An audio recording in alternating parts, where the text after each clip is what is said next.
काय सांगाल भैया, प्रभाग 3 मधून तुम्ही उमेदवार म्हणून निवडणूक लढवत आहात. पहिली वेळेस आहे.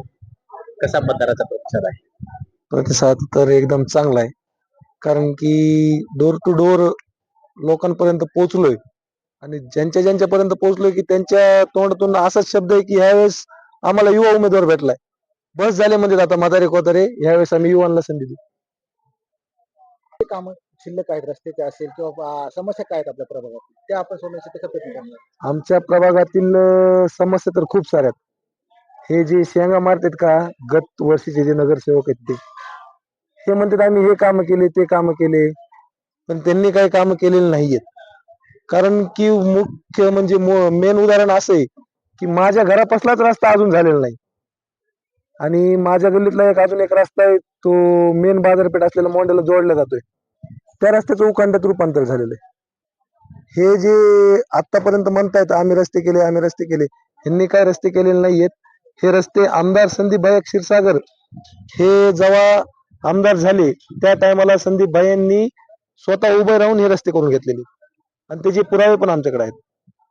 आता काय विजन, काय विजन आहे, काय आपल्या मतदाराला आता पुढे काय करणार आहे? पुढे काय आता विकासाच्याच गोष्टी आम्ही करणार आहोत. जो विकास राहिलेला आहे तो आम्ही करणार आहोत. ज्या लोकांच्या मूलभूत गरजा आहेत त्या आम्ही सोडवणार आहोत आणि प्रत्येक लोकांपर्यंत पोहोचून त्यांना आमचं एकच आव्हान असणार आहे की युवा उमेदवार आहे, आम्हाला एकदा संधी द्या. आता निवडणूक लांबणीवर पडली होती, त्यामुळे काही परिणाम काय? काही परिणाम तर काहीच झालेला नाहीये. उलट ते म्हणतात ना की शिक्षकांनी मुलांसाठी जो परीक्षेसाठी टाइम दिलेला असतो तो टाइम आता आम्हाला वाढून भेटलाय.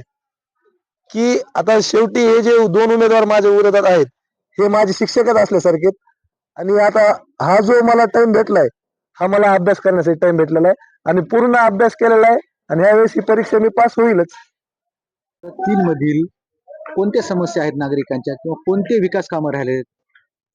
प्रभाग क्रमांक 3 मध्ये विकास कामे खूप राहिलेली आहेत आणि जो काही विकास कामे आजपर्यंत झाले, जो माझ्या भागातील मोंडा रोड एक चांगल्या प्रकारचा रस्ता झाला आहे.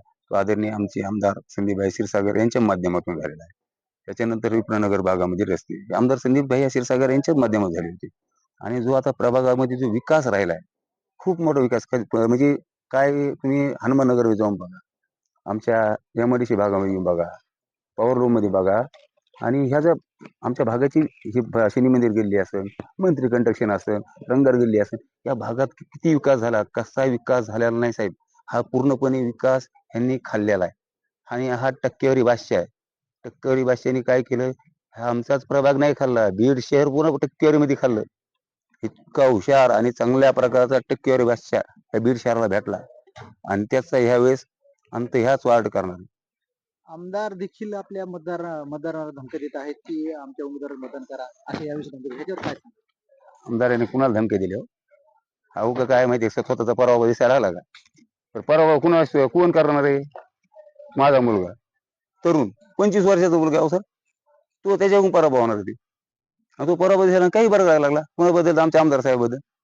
म्हणजे तो म्हणजे मोठ्यालाच हात करून बोलतो आहे कारण बोल काय बस तुम्हाला कुणी धमकी दिले, कुणा दिले? व्यक्तिगत आमदार साहेब ही हिवाळी अधिवेशन सर, सर्वांना माहिती अशी अधिवेशनामध्ये आमचे आमदार साहेब अधिवेशन असले म्हणजे माझ्या प्रचाराला ते येऊ शकले नाही. आता जे नवीन माझे पुढे आता पुढे ढकल होतं ना इलेक्शन, त्यामुळे आमदार साहेब गेले नाही. लास्टच्या 2-4 दिवसात आमदार साहेबांनी आमच्याकडून कोण आपली संबंधित लोक नाव आहे त्यांची आम्ही दिली त्यांना. त्यांनी त्यांना फोन करून सांगितलं की माझा उमेदवार म्हणजे माझं लेकरू माझ्या घरचा उमेदवार आहे, त्याला आपण निवडून द्या. ही धमकी झाली का हो सर? म्हणजे एखाद्या आपण सरळ सर आता मी बी फोन लावतो सर, मी एखाद्याला फोन लावला, नमस्कार भाऊ, माझा मुलगा उभा आहे, आपला आशीर्वाद द्या मतदान रूपी, हेच बोलणार मी त्यांना. आणि अशा प्रकारचे फोन लावले तर त्याला वैर काय, त्याला धमकी म्हणल्या जातात. काय आता मतदारांना काय आव्हान? मतदारांना माझी एकच बघा विनंती, कळकळीची विनंती माझी काय, मी आजपर्यंत बरं का सर्व अशा उमेदवारासाठी हात जोडले होते, पण ह्यावेळेस फक्त माझ्या मुलासाठी हात जोडतो आणि माझ्या मुलाला मतदान रूपी आशीर्वाद देऊन त्याला निवडून आणावी ही माझी मतदार बंधूंना माझी नम्र विनंती.